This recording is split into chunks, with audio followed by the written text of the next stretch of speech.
What's up mga kabangski? Good morning, happy Sunday. Naadi ay ko'y karni, lami ikaon og karni. For today's video, ako asyang hugasan og maayo kay para limpyo ang atong pagkaon. Hugasan jud nato siya daan mga kabangski. Hugas jud, hugas.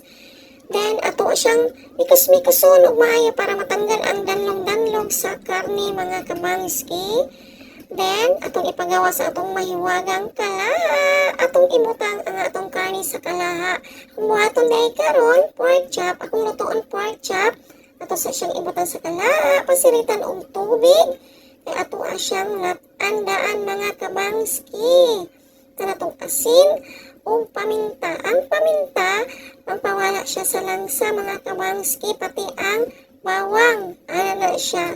Habang kapabukal ka, wala na ni mo daan ang langsa sa karne. Sa nato nang itat ang sa mahiwaga na pong lutuan. Diri sa gawas. Then, nagsiga na siya.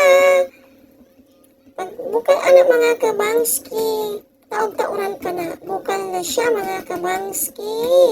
Then, habang kapabukal ta, galata ta, galabasad ko. Kay para dili masayang ang oras, manlabasa tag hinay-hinay.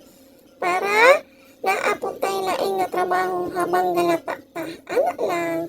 Dahil nalata na, medyo napagod dahil siya. Hapit ako nakalimtan na po dyan mga kabangski. Ay ambot na lang dyan, tigaw lang na dyan ko.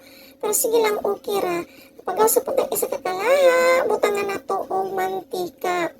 Kaya atuan na po siyang lutoon. Dali na lang kayo na siya maluto mga kabangski kay tatak naman na siya. Luto naman na siya daan. So, ito na lang siyang pritohon. O, diba? Lami na kaayo na. Umut-humot na. Crispy na siya. Lami na kaayo dyan na siya kanon. Wow! Luto na! Kapit na ta mga on. Pagukan ng kanon kabangski. Kay para mga on na ta. Dali na!